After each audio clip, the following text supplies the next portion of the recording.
मोअज़्ज़ज़ साफ़ी हज़रात, जैसा कि आपके इल्म में है, गुज़िश्ता एक आध महीने से जो हंगामी सूरत हाल इस मुल्क में और जिस अंदाज में खुफिया तरीके से आइनी तरामीम 1973 के कॉन्स्टिट्यूशन में जो अमेंडमेंट लाई जा रही है और पूरा मुल्क जो है स्टैंड स्टिल की जो है नौयत पे आके खड़ा हुआ है। तमाम तर तवज्जो कॉन्स्टिट्यूशन की अमेंडमेंट पर लगी हुई है। मुझे हैरानी की इस बात पर है कि वो 1973 का आइन जिसको 51 साल हो चुके हैं, कौन सी ऐसी मुसीबत या इमरजेंसी आन पड़ी जिसके लिए रातों रात खुफिया अंदाजों में उसमें अमेंडमेंट की ज़रूरत आन पड़ी। और वो ऐसी तरामीम जिनको पब्लिक करना भी हुक्मरान और उसके तबकों के लिए जो है बायस से शर्म हो रहा है, जिसको वो खुद पब्लिक नहीं करना चाहते, जिसको पब्लिक करने से जो है वो खुद शर्मा रहे हैं। वो आइन कोई खुफिया डॉक्यूमेंट्स नहीं होती। मुल्क के हर शहरी, हर बाशिंदे, चाहे वो पढ़ा लिखा है, चाहे उसका किसी तबके से ताल्लुक है, उसको ये हक हासिल है कि जिस मुल्क के आइन में तरामीम की जा रही हैं उसके बारे में उसको इल्म हो, उन पॉलिटिकल पार्टियों को उसके बारे में इल्म हो, उन पॉलिटिकल पार्टी के उन वर्करों को उसका इल्म हो। लेकिन ये अजीब सी बात है कि आईनी तरामीम को एक सीक्रेट डॉक्यूमेंट्स समझकर उन्होंने इसको खुफिया रखा और वो मुख्तलिफ अक़साम में जो है तकसीम हो रहा है। कभी किसी एक की तरफ से ड्राफ्ट आ रहा है, कभी दूसरे की तरफ से ड्राफ्ट आ रहा है। लेकिन सवाल ये पैदा होता है कि इन तरामीम का खालिक कौन है? इन तरामीम का खालिक क्या हुकूमत है, हुकूमती इत्यादी है, अपोजिशन है, या वो कुव्वतें हैं जिनसे हमेशा इस आइन को खतरा रहा है? वो कुव्वतें जिन्होंने हर वक्त इस आइन को एक कागज का टुकड़ा समझकर रद्दी की टोकरी में फेंका है। जिस अंदाज में वो तरामीम लाना चाहते हैं, मुख्तलिफ पार्टियों के मेंबरान को हरासा करना, उनको अगवा करना, उनको बज़ोर ताकत अपनी मर्जी के मुताबिक उस आइन में तरामीम में उनका वोट कास्ट करना, तो क्या फिर हम इसको जमहूरियत कहेंगे? दुनिया के किसी भी मुल्क में इस तरह की जमहूरियत की नज़ीर आपको नहीं मिलेगी। जो यहां पर डिक्टेटर गुजरे हैं, चाहे जनरल अयूब से लेकर जनरल ज़ियाउल हक से लेकर जनरल मुशर्रफ तक, उन्होंने भी रेफरेंडम कराया है, चाहे वो गलत था, चाहे उसमें धांधली की गई, लेकिन हां ना का तो उन्होंने अपनी आवाम से सवाल तो किया था। किसी को जबरी गुमशुदा करके, किसी के बेटे को अगवा कर कर, किसी के शौहर को अगवा कर कर, किसी की बीवी को अगवा कर कर, क्या इस आइन में उन माओ बहनों की वो चीखो पुकार नहीं होगी जो इस आइन के लिए सरतोड़ कोशिशें कर रहे हैं, जो इस आइन की तरामीम में सरतोड़ कोशिशें कर रहे हैं? क्या उनको, उन मेंबरान की, उन पार्लियामेंटेरियन की जो उनके कभी इत्यादी भी थे, जो आज भी उनके इत्यादी हैं, अगर इत्यादी नहीं है, उनके कॉलीग्स तो हैं, उनकी माओ बहनों को उठाकर या उनके बच्चों को यरगमाल बनाकर आप आईनी तरामीम कर रहे हैं, तो फिर इस 1973 के आइन में एक और भी शिक डाल दें, जिस तरह की 18वीं तरमीम का नाम दिया जा रहा है, इसमें एक शिक डाल दें यरगमाली तरमीम। बच्चों ख्वातीन की चीख को पुकार से हासिल करने वाली तरामीम, माओ बहनों की बद्दुआओं वाली तरामीम। हम किसी भी ऐसी आईनी तरामीम का ना पहले हिस्सा बने ना अब बनेंगे, जो बजोर ताकत। मैं बाहर था मुल्क से, जब मुझसे राब्ता किया गया कि जी आप इन आईनी तरामीम में हमारा साथ दें, मैंने तो वाज़ेह कह दिया मैं तो बेरोजगार हूं भाई, मैंने मेरा जो रोजगार था वो आप लोगों के हवाले कर दिया, मैं इस्तीफा दे चुका हूं। लेकिन अगर आप चाहते हैं कि आइन में तरामीम, हमें तो पता तो होना चाहिए इसमें तरामीम आप कौन सी लाना चाहते हैं।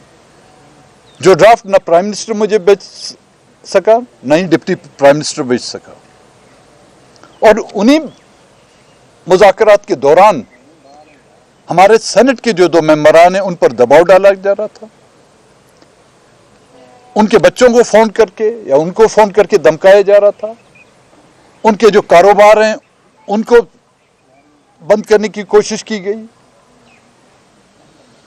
उनका जो रोजगार है उनको उनसे छीनने की कोशिश की गई। तो मैंने उनसे वाज़ेह तौर पर कहा कि जनरल मुशर्रफ के दौर में गन पॉइंट में हमने कोई मुज़ाकरात नहीं किए। अब भी अगर मुशर्रफ है या उसका कोई जानशीन है किसी भी शक्ल में, हम उनसे भी किसी भी गन पॉइंट पर हम मुज़ाकरात ना किए हैं ना करेंगे। आज भी मैं वाज़ेह करना चाहता हूं, आज भी हमारे दोनों सेनेटर्स कासिम रूंजो साहब बमै उसके बेटे, वो पिछले 4-5 दिनों से गायब है। मैडम नसीमा एहसान, जिसका शौहर सैयद एहसान शाह जो इस सेनेट का मेंबर रह चुका है, जो सूबाई वजीर रह चुका है, उसको पार्लियामानी लॉजेस में यरगमाल बनाकर और उसकी बीवी को मजबूर किया जा रहा है कि ताकि आप वोट दें। उसके बेटे को उठाया गया। कल उस दिन जब उनको प्राइम मिनिस्टर के ज़ोराने में लाया गया, उसकी बेटी और उसके बेटे को पार्लियामानी लॉजेस में यरगमाल बनाकर उनको पार्लियामेंट हाउस भेजा गया कि जाएं प्राइम मिनिस्टर के ज़ोराने में शिरकत करें। तो यही वोट की इज्जत है। इसी वोट की इज्जत की खातिर आप लोगों ने जो है हमको सड़कों पर निकाला। इसी वोट की इज्जत की खातिर आप लोगों ने जो है हमारे साथ इत्तेहाद बनाए। उनकी फरियाद आपने खुद असेंबली में सेनेट के इजलास में सुनी होगी कि वो खातून उस इजलास में बात तक नहीं कर सक रही थी, जिसका शौहर और जिसका बेटा जो है उनके कब्जे में है।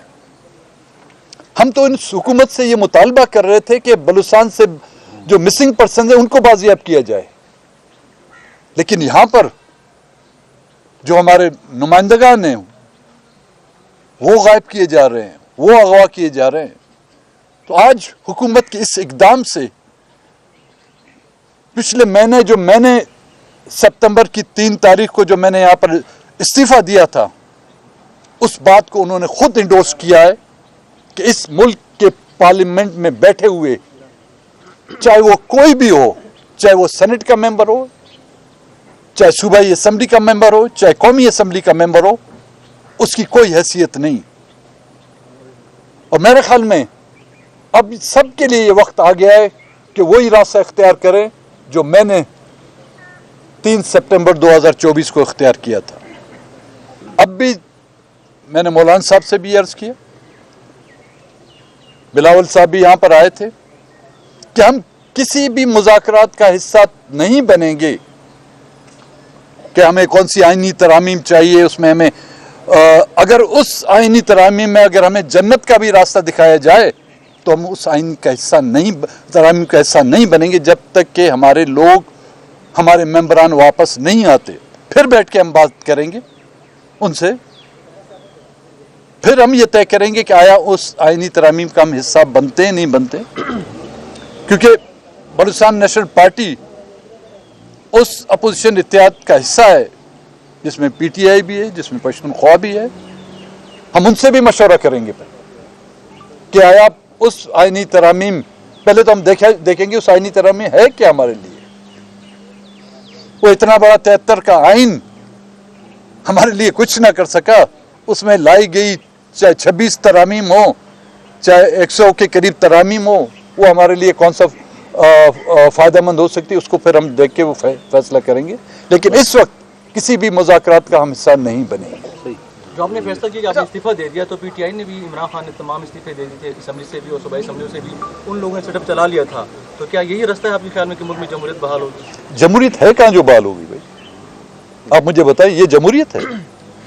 अच्छा, मेंगा साहब आपने तो इस्तीफा दे दिया, आपके सेनेटर भी क्या सेनेट से इस्तीफे देंगे? और दूसरी बात ये है कि बिलावल भुट्टो से मुलाकात हुई, मौलाना फजल रहमान से मुलाकात हुई, आपको लगता है कि बिलावल के पास इतने इख्तियारात है कि उनसे मुलाकात कर ली जाए? देखिए, इस्तीफा जो मैंने दिया, मैंने उस वक्त भी कहा था ये मेरा अपना ज़ाती फैसला है। फिर पार्टी की सेंट्रल एग्जीक्यूटिव कमेटी का जो इजलास हुआ, उन्होंने अब ये इख्तियार मुझे दिया हुआ है, तो जायज़ अब इख्तियार मेरे हाथ में, तो जो मैं अपने लिए देर नहीं करता औरों के लिए भी देर नहीं करूँगा। और जहाँ तक आपका ताल्लुक है बिलावल, अब उसके इख्तियारात का भाई उनसे पूछें। सर ये बताइए कि ज़ाहिर है बिलावल भुट्टो भी मुलाकात कर चुके हैं, इससे पहले आला हुकूमती ओहदेदार भी मुलाकात कर चुके हैं मौलाना साहब के साथ। अगर मौलाना की जानिब से कुछ लचक दिखाई जाती है तो क्या अपोजिशन इत्तेहाद उनकी बात को उस तरह से इंडोर्स करे? देखिए, अपोजिशन में जो कई जमातें, एक जमात नहीं है जी, पीटीआई भी है, उसमें पश्तूनख्वा भी है, दूसरे वादतुल मुस्लिमीन भी है, वो बैठ के फिर इस पर गौर करेंगे। लेकिन मैंने बलूचिस्तान नेशनल पार्टी का मौक़िफ़ आपके सामने रखा हुआ है कि जब तक कि हमारे लोग बाज़ियाब नहीं हो जाते, अभी भी बलूचिस्तान में जो है तमाम शायराएँ इस जो रात कल जब मैं यहाँ पे पहुँचा हूँ, ये भी आपकी नॉलेज में ले आऊँ, मैं आया था इसलिए कि जो हमारी सेनेटर खातून सेनेटर हैं नसीमा एहसान, उनको जाके तसल्ली दूंगा। लेकिन रात 10 बजे 5-6 के करीब लोग आए, उनको भी उनके लॉजिस के कमरे से जो ले गए, अभी तक भी उसका कोई पता नहीं। सभी बता दें कि आपने कहा कि जब आप बाहर थे आपसे रब्ता किया गया नाइन तरामीम के हवाले से, तो रब्ता सिर्फ हुकूमत ने किया या किसी और ने भी, और आप खुद आए हैं या आप किसी दबाव के तहत पाकिस्तान आए? देखिए, मुझसे रब्ता हुकूमत में शामिल जो आपकी जमात है मुस्लिम लीग नून, उसके प्राइम मिनिस्टर साहब ने, अब हुकूमत उनकी है उनकी नहीं है ये मैं नहीं बता सकता, वो उनसे पूछें। और डिप्टी जो प्राइम मिनिस्टर इसाक डार, उन्होंने रब्ता किया। बाकी लोगों का पैगाम मुझे मिला है, वो पैगाम हमारे सेनेटरों को अगवा करने की शक्ल में ये उनकी तरफ से हुआ। तो आप दबाव में वापस आए? दबाव में नहीं, मैं एहतिजाजन आया हूँ अपने उन मेंबरान के साथ यकजहती करने के लिए, उनकी हौसला अफजाई करने के लिए कि पार्टी इस सख्त वक्त में उनके साथ खड़ी हुई है। सरदार साहब, बतौर एहतजाज क्या आप कौमी असम्बली में दोबारा भी वापस जा सकते हैं ताकि आप वहाँ पे अपनी ये आवाज़ उठा सकें, जिस तरह के आपके अरकान को बड़े ऐवान बाला से गायब किया गया ताकि कहीं तो आपकी आवाज़ मौजूद हो? मेरे ख्याल में मेरी आवाज़ जो यहाँ पे उठती है उस ऐवान में जो नहीं उठ पाती। के अंदर और पाकिस्तान की सियासत के अंदर क्या कंट्रीब्यूट करना चाहते हैं, किस किस्म की सियासत करना? देखिए, हमारे लिए तो कोई गुंजाइश नहीं छोड़ी जा रही। पाकिस्तानी सियासत में तो हम आए, हमने ये पार्लियामेंट पाकिस्तान का पार्लियामेंट था ना, नेशनल असम्बली पाकिस्तान की नेशनल असम्बली है, ये सेनेट जो है इस मुल्क का एक आईनी इदारा है, उसमें बैठ के हमने अपनी बात की। जब हमें 2024 के इलेक्शन में वहाँ से हमें धकेला गया और उसके साथ साथ जो रवैया बढ़ता गया, हमारे पास रास्ता कौन सा बचा हुआ है? हम जाएं अपने लोगों के पास, हम जाएंगे बलूचिस्तान के लोगों के पास और उनसे फैसला लेंगे कि हमें अब कौन सी सियासत करनी है, क्योंकि इस सियासत के बारे में मैं अपने लोगों को अब कायल नहीं कर सकता। सरदार साहब, आपके दोनों सेनेटर तो गायब है, आपके दोनों सेनेटर तो गायब है, तो किसको आप कहेंगे कि आप मेरे वाला रास्ता अख्तियार करें और वो इस्तीफा दे दें? जो अभी तक उम्मीद लगाए बैठे हैं कि जी इस रियासत और इस जमहूरी कल्चर से उनको ये जमहूरियत नहीं है भाई, ये पुट जमहूरा है, ये पुट जमहूरा है भाई। और जो डुगडुगी बजाने वाला है जो है ना, वो यहाँ के सियासतदानों को नचा रहे हैं। अगर वोट पूरे नहीं होते हम दूसरा रास्ता इख्तियार करेंगे, आज वो क्या पैगाम लेकर आए? भाई वो दूसरा रास्ता तो हमारे लिए आज का नहीं, बहुत पहले से इसी के साथ आज वो मौलाना साहब के साथ मिलने आए थे। हमने अपना गिला शिकवा किया कि जो भी, चाहे वो इस अमेंडमेंट के साथ है, जो अमेंडमेंट का हिस्सा है, या वो इस अमेंडमेंट का के लिए कैंपेन कर रहा है, हमारे लोगों को उस अमेंडमेंट में वोट डालने के लिए उठाया गया है, तो वो सब के सब उसमें बराबर के शरीक है। मंगल साहब ये फरमाइएगा कि अगर हुकूमत आपके अरकान से वोट लेने में कामयाब हो जाती है तो फिर आपका उनके हवाले से क्या एक्शन होगा? देखें, वोट वो अपनी पार्टी ने फैसला किया है कि हम वोट नहीं देंगे। अगर वो जोर जबरदस्ती वोट ले रहे हैं तो मैंने कहा कि उस जिस तरह 18 तारीख तो इस तरामीम का नाम भी चेंज करें, फिर उस पर पार्टी फैसला करेगी कि उनके खिलाफ क्या एक्शन लिया जाए। मेंगल साहब, बिलावल के पास दूसरा रास्ता है, आप लोगों के पास दूसरा रास्ता कौन सा है? हमारे पास बहुत से रास्ते, बलूचिस्तान में आप आए, आपको बहुत से रास्ते मिले। आप तीनों बड़े बैठे थे, क्या ये तय हुआ कि पहले अरकान छोड़े जाएंगे? बिलावल साहब ने भी इस बात से इत्तेफाक किया। ये हमारी डिमांड है जी, ये हमारी डिमांड है कि हमारे लोगों को छोड़ा जाए, फिर हम बैठ के बात करें।